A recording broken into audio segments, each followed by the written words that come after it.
자, 우리 인생을 살면서 세 가지 앞에서 흔들립니다. 첫 번째는 결과를 모를 때 흔들립니다. 그래서 우리가 계산합니다. 또 거리를 둡니다. 끝까지 가진 않습니다. 결과 볼 때까지 우리는 계속 기다립니다. 두 번째, 억울한 상황을 만날 때 우리 흔들립니다. 오해를 받고 또 왜곡을 당하고 또 설명하고 싶어지는, 그래서 마음이 자꾸 흔들리게 됩니다. 세 번째는요, 지금 상황이 너무 어두울 때입니다. 하나님 보이지 않고 모든 것이 무너지는 것 같고 이게 다 마치 끝처럼 느껴질 때입니다. 세 가지 이야기했습니다. 결과를 모를 때 흔들리고, 억울한 상황을 만날 때 흔들리고, 지금 상황이 너무 어두울 때 흔들립니다. 오늘 본문에 세 가지 다 나옵니다. 그래서 오늘 이 세 상황 속에서 어떻게 우리가 믿음으로 서야 되는지, 고난주간, 특별히 2026년 고난주간 월요일 첫날에 우리가 말씀을 통해 하나하나씩 붙들고 나아가기를 원합니다. 첫 번째요, 결말을 아는 신앙은요, 거리를 두지 않습니다라는 거예요. 우리가 세 가지에 흔들린다고 그랬죠. 결과를 모를 때, 억울한 상황 만날 때, 상황이 너무나 어두울 때. 자, 첫 번째요, 베드로는 따라가는데요. 58절 함께 읽겠습니다. 시작. 대제사장 집에 뜰에까지 가서 그 결말을 보려고 안에 들어가 하인들과 함께 앉아 있더라. 자, 성경 정확하게 이야기하죠. 멀찍이 예수를 따라갔다. 그리고 목적은요, 그 결말을 보려고. 핵심은 이겁니다. 멀찍이, 그다음에 결말을 보려고. 이 장면 되게 독특해요. 지나칠 수가 없는 본문이에요. 묵상을 한다면 꼭 우리가 좀 머물러야 되는 하나의 스팟입니다. 복음주의 학자 프랜스라고 있는데요. 우리가 뭐 칼슨 제가 이야기하고 프랜스 얘기하고 몇 분 얘기하는데, 프랜스 그분이 뭐라고 얘기했냐면 이 장면을 이렇게 설명합니다. 베드로는 완전히 떠난 것도 아니었고 완전히 헌신한 것도 아닌 상태였다. 애매했다라는 거예요, 한마디로. 저는 이것이 가장 위험한 상태 중에 하나라고 생각이 듭니다. 여러분들 왜 멀찍이 갈까요? 지금 결말을 모르기 때문에 그렇습니다. 이 길이 맞는지, 또 어디까지 따라가야 되는지, 그리고 어떻게 끝나는지. 지금 성경은 우리에게 정확하게 이야기해주고 있죠. 베드로는 결말을 지금 모르고 결말이 어떻게 되는지 보려고 멀찍이 따라갔다라는 거예요. 모르니까 거리를 둡니다. 그런데 이 묵상하다가 제 안에 하나 분명한 사실이 있더라고요. 그럼 우리는 어떤 자들인가라는 거예요. 우리 결말을 모르는 자들인가? 그렇지 않아요. 여러분들 신약시대 2000년 전의 모습과 저의 모습이 다른 게 있는데요. 그때 분들의 특징은 예수를 직접 본 사람들이에요. 실제로 만지기도 했고요. 그럼 우리는 되게 부러워하잖아요. 부럽습니다, 한편으로는. 그렇지만 보지도 않고 믿는 자는 더 복되다고 얘기하셨으니까 우리는 그런 의미에서 더 복된 자들이고요. 두 번째는 뭐냐면 우리는 이미 결말을 다 아는 자들이에요. 예수님이 십자가에 달려서 돌아가시고 끝나면 어떡하지? 이렇게 우리는 생각하지 않는단 말입니다. 최소한 믿는 자라면 결말을 알아요. 그분은 돌아가셨고 그분은 사흘 만에 다시 살아나셨고 제자들에게 나타나셔서 우리 부활 이제 그 텐트지기 훈련할 때 나온 것처럼 수많은 사람들에게 나타나셨습니다. 그래서 그들을 무엇으로 만들어 버렸냐면 부활의 증인으로 만들어 버렸다라는 거예요. 초대교회의 특징은요, 그들을 다 부활의 증인으로 만들어 버렸다라는 거예요. 뭐 예수 믿으세요 이 정도가 아니에요. 너희가 죽였던 예수를 하나님이 살리셨다. 우리는 그 일에 보다 증인이다라는 거예요. 그러니까 부활의 증인으로 만들어 버리셨습니다. 이미 우리에게 결론이 난 사실이에요. 그리고 그분이 하늘로 올라가셨습니다. 그것도 다 봤어요, 사람들이. 그래서 그들이 열심으로 헌신했던 자리가 기도의 자리였고, 약속한 대로 성령이 임하셔서 정말 예전에 멀찍이 떨어졌던 베드로가 이제는 막 다니면서 복음을 전하기 시작합니다. 예수를 막 핍박했던, 교회를 핍박했던 바울이 사람이 완전히 바뀝니다. 바울이 환상 속의 인물이면 우리가 그냥 이해를 하겠는데 바울이라는 사람이 실제로 존재했단 말이에요. 그리고 그 사람이 그렇게 획가닥 변한 게 실제 일이란 말이에요. 그럼 우리는 고민을 해봐야 되죠. 왜 바울이 그렇게 변했는가? 그러니까 진짜 그분은 예수를 만난 사람이에요. 그러니까 우리는 이런 결말을 합니다. 어떤 결말까지 하죠? 예수님 다시 오실 거예요. 그러니까 결말을 아는 자들이잖아요. 그래서 결국 십자가는 실패가 아니었다라는 걸 알고 죽음으로 끝나지 아니하셨다라는 걸 알고 부활이 결말이라는 것도 알고 다시 오실 것도 우리는 아직 결말은 알지 못하지만 확신 가운데 있단 말이죠. 복음주의 신학자 모리스라고 있는데요. 프랜스, 칼슨, 모리스 다 복음주의 학자들인데 그분이 이렇게 얘기합니다. 그리스도의 죽음과 부활은 단순히 사건이 아니라 믿는 자의 운명을 결정하는 사건이다라는 거. 저 여러분의 운명을 그냥 결정해 버렸습니다. 그 사건이 예수의 죽음과 부활이요. 이제 그래서 그 안에 결론이 있는 인생을 살아가는 거란 말이죠. 우리는 죄 사함을 받을까 말까 한 자가 아니라 받은 자예요. 의롭다 하심을 받은 자고요. 부활이 보장된 자이고 영생이 이미 시작된 자입니다. 그런데도 우리가 여전히 계산한다면, 거리를 둔다면, 여전히 우리가 간을 보고 있다면 안 되겠다는 마음이 들었습니다. 월요일 아침에, 고난주간의 월요일 아침에. 우리는 결말을 아는 사람답게 살아가고 있는가? 예를 하나 들어보면요. 우리 2002년 월드컵 예를 많이 들거든요.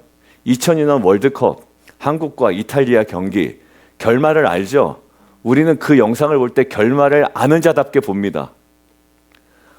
막 손에 땀이 나게 보지 않아요. 좀만 기다려. 좀만 기다려. 이제 안정환이 헤딩할 거야. 얼마 안 남았어요. 거의 이제 1분도 안 남았단 말이에요. 막 난리가 나요. 결말을 모르는 자들은 어떻게 하냐고 막 초조해가지고 난리가 납니다. 그래서 우리는 얘기하죠. 좀만 기다려봐. 좀만 기다려봐. 다 끝나가요. 다 끝나가요. 막 호들갑을 떨어요. 좀만 기다려봐. 진짜 그림 같은 센터링에 올라와가지고 안정환이 뒤통수로 그냥 딱 머리를 댔는데, 공을 댔는데 들어가 버리네요. 끝나버리네요, 경기가. 여러분들 결말을 아는 자답게 살아가는 거 전혀 다른 모습입니다. 히브리서 11장에 보면 믿음의 사람들은 결말을 다 본 거 아니거든요. 그런데도 확신하고 나아갑니다. 그러니까 히브리서에 뭐라 나와 있냐면 이들을 감당하지 못하겠다는 거예요, 세상이. 왜? 그 사람들 결말을 아는 자들이기 때문에. 우리 결말을 알면요. 저 어제 이제 제가 야구를 좋아하잖아요. 메이저리그 시작됐고 한국의 프로야구도 시작됐고 일본의 프로야구도 시작이 됐습니다. 제가 좋아하는 팀이 성적을 잘 거두고 있어요. 여러분들 제가 결과를 알고 하이라이트를 봅니다. 결말을 아는 자답게 봅니다. 4대0으로 지고 있다가 9대6으로 역전했습니다. 4대0으로 질 때는 되게 열받았겠죠. 그런데 나중에 9대6으로 역전 3런 홈런을 쳐서 이겼습니다. 결말을 아는 자답게 본단 말이에요. 여러분들 결국 이미 받은 구원을 의심하지 마십시오. 제가 일부 예배 때는 구원파 얘기하고 연예인 중에 한 명 구원파 맞다 제가 겨우 단정적으로 말씀드렸는데 맞아요. 왜냐하면 제가 구원파에 잠깐 들어가 있다 나왔다고 그랬잖아요. 짧게 몇 주간 똑같은 얘기를 하고 있더라고요. 영상에서. 나중에 그 누구냐고 그냥 개인 카톡 주십시오. 그럼 제가 알려드릴 테니까. 존 파이퍼 목사님도 비판하고 그다음에 일반 목사 모두 다 비판하고 욥기는 그렇게 해석하는 게 아니라고 이야기하면서 보니까 딱 구원파 스타일로 하더라고요. 제가 들은 내용 그대로 설명을 하고 있더라고요. 여러분들 결국 이미 받은 구원을 의심하지 마십시오. 뭘 더 깨달아야 되는 것도 아닙니다. 이미 주어진 생명을 계산하지 마세요. 부활과 영생의 결말을 이미 아는 자잖아요. 우리가 그냥 하나님께서 우리를 부르셨고 어떻게 우리를 영어롭게 이끄실 줄 아잖아요. 정말 영어롭게 우리를 이끄실 겁니다. 그 결론을 아는 자로서 거리 두지 마시고 간 보지 마시고 할까 말까 생각하지 마시고 헌신해 보시는 거예요. 우리 칠드런 쪽에서도 목사님 아이들이 힘들어하고 엄마들이 힘들어하는데 연합 예배를 어떻게 할까요? 고민을 한번 해보시라고 그랬어요. 되게 고민하다가 이번에 이렇게 좀 개선해서 하기로 했습니다. 여러분들 이게 그 고민이 어떤 고민이에요? 어떻게 하면 더 엄마들을 예배에 더 집중할 수 있을까? 아이들이 예배에 집중할 수 있을까? 여러분들 어떤 모습이든 헌신하세요. 내일 아이들 또 볼링도 치죠? 보내세요. 고난주간인데 볼링 치냐? 그러지 마시고요. 아이들은 또 그거에 맞는 그러면서 또 새벽에는 아침에는 가셔서 아이들과 함께 기도할 수 있는 결말을 아는 자답게 정말 분명하게 흔들리지 않고 간보지 말고 살아가는 저와 여러분 되기를 주님의 이름으로 축원합니다. 두 번째요. 왜 흔들린다고 그랬죠? 결말을 모를 때 흔들리고 두 번째요. 억울한 상황이 있을 때 흔들린다고 그랬잖아요. 뭔가 더 얘기하고 싶어지고. 자, 두 번째는요. 진리는 왜곡돼도 하나님은 침묵 속에서 이루십니다. 여러분들 공회는 이미 결론을 정했습니다. 죽이자는 결론 내렸어요. 그래서 증인을 찾습니다. 죽이자는 결론을 내려놓고 증인을 찾아요. 많이 나옵니다. 그런데 맞질 않는 거예요. 뭔가 자기들이 생각할 때도. 근데 칼슨, 그 복음주의 학자 칼슨이 이 장면을 이렇게 얘기합니다. 이 재판은 진리를 찾는 재판이 아니라 결론을 정해놓고 죄를 만들어내는 과정이다라는 거. 여러분들 인간관계 속에 이렇게 접근하는 분들이 있잖아요. 그러면 못 당합니다. 못 당해요. 여러분들 그 흠결 찾으려고 딱 덤벼드는 관계는요 못 당합니다. 힘들어요. 어려워요. 그러다가 두 사람이 나옵니다. 성전을 헐고 사흘 만에 짓겠다라고 이야기했습니다라고 이야기해요. 완전히 맞는 말도 아니고 완전히 틀린 말도 아니죠. 예수님 뭐라고 하셨나요? 요한복음에 성전을 한번 헐어봐라. 내가 사흘 만에 다시 세우겠다라고 이야기하죠. 그때 성전은 무엇을 가리킨다고요?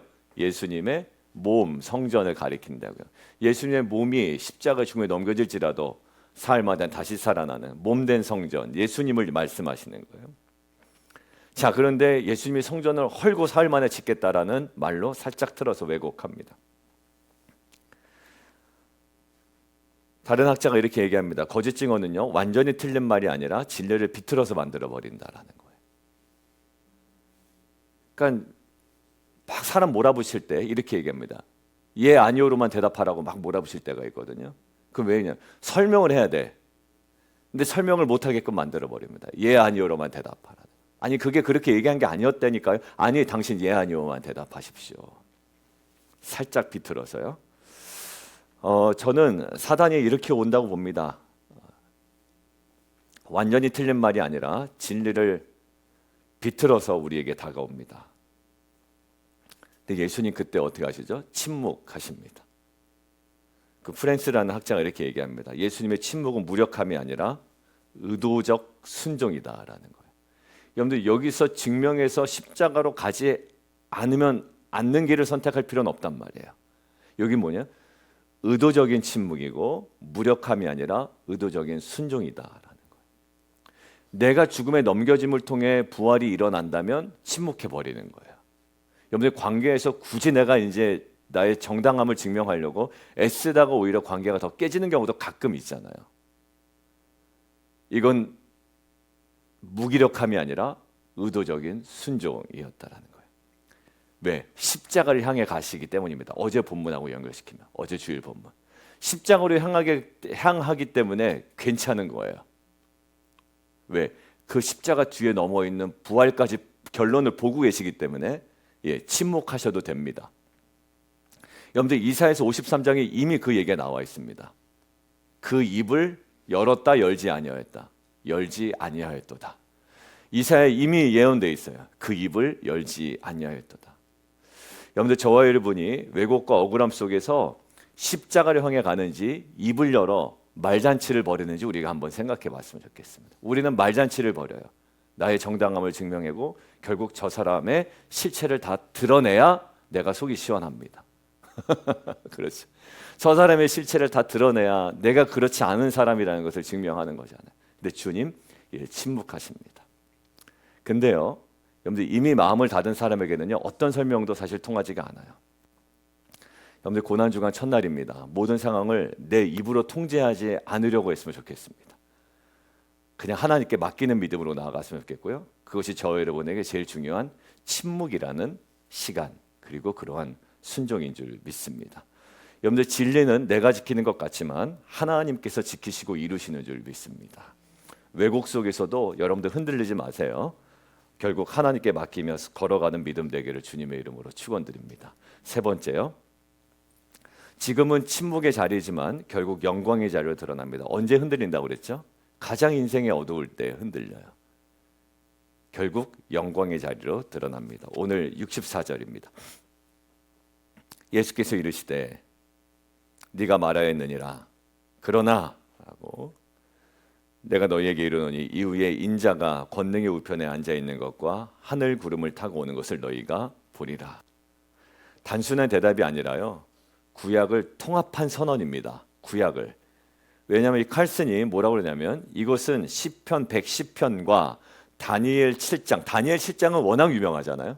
다니엘 7장은 다니엘서 우리가 묵상할 때 이게 이제 인자가 언급이 된단 말입니다. 다니엘 7장에.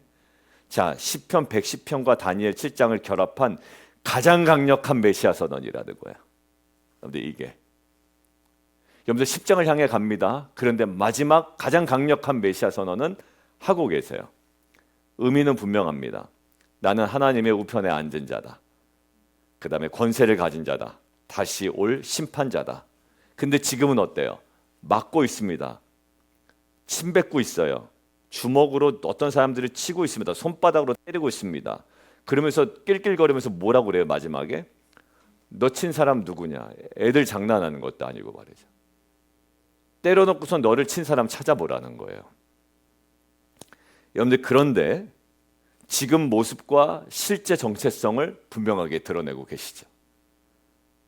예수님 지금 패배하는 것처럼 보입니다. 그런데 실제로는 하나님의 왕으로 계속 즉위하고 계시는, 드러나고 계시는, 그것을 향해 걸어가고 계시는 모습을 우리에게 마태복음은 계속 알려주고 있죠.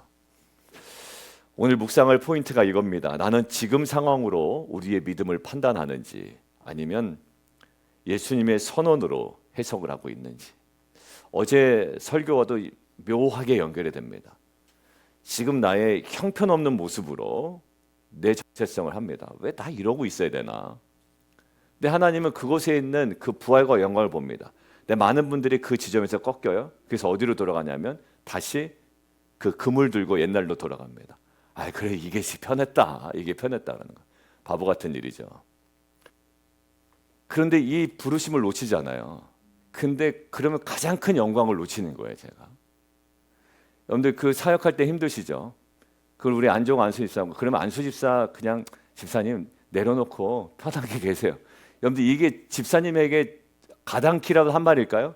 그렇지 않아요. 아, 제가 왜요, 목사님 제가 뭐 하기 싫은 것처럼 보였어요? 아마 이러실 거예요. 목사님 오해하지 마세요. 이렇게 말씀하실 거라고요. 맞아요. 지금 예수님 반드시 이 길을 가셔야만 했지만 이 다음에 어떤 모습이에요? 인자가 권능의 우편에 앉아 있는 것과 하늘의 구름을 타고 오는 것을 너희가 보리라. 그 영광을 아는 자야. 첫 번째와 똑같습니다. 결말을 아는 자야. 아, 왜 그러고 있어요? 괜찮습니다. 우리는 이 일의 영광을 압니다. 결말을 압니다. 라는 거예요. 요셉이죠. 감옥에 있었단 말이에요. 정말 요셉처럼 풀리지 않는 인생이 없거든요. 근데 요셉의 마지막 고백이 뭡니까? 당신들 나한테 행한 행동 잘못된 행동이다. 그거 찝죠. 당신들은 나를 해하려고 했습니다. 아, 당신들이 나를 이렇게 만들었습니다. 당신들의 연단 때문에 내가 이렇게 됐습니다. 그렇게 얘기하지 않아요. 그래서 제가 애굽에 대해서 감사하지 않는다고 제가 항상 얘기하잖아요. 옛날엔 애굽에 대해서 감사했거든요. 그 바로에 대해서 감사했다고 제가 때로는. 바로의 존재에 대해서 감사했다니까. 제가 그러면 안 되겠다 생각을 했어요. 나를 막 괴롭게 했던 그분, 막 그분에 대해서 내가 감사하고 있더라니까. 아, 그래도 그분이 그렇게 해서 내가 이렇게 컸지. 근데 아니에요. 내가 감사해야 될 것은 바로가 아니라 바로를 통해 일하신 하나님이더라고요. 그러니까 바로는 그냥 바로 역할을 한 거예요. 내가 괜히 엉뚱한 사람에게 감사하고 있었구나라는 생각을 한 적이 있는데, 형들은 나를 해하려고 했습니다요.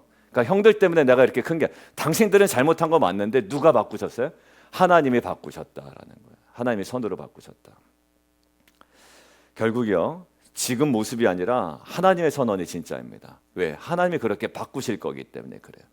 그러니까 우리 성도님들 신방하다 보면 막 지금 막 다 좋은 건 아니에요. 자녀의 문제도 있고 또 통과해야 되는 시간들도 있고. 그런데 결국 뭐 붙잡고 하고 있냐면, 밟고 있냐면, 그래도 하나님께서 계속 영광스러운 지점 우리를 이끄실 것에 대한 확신이란 말이에요.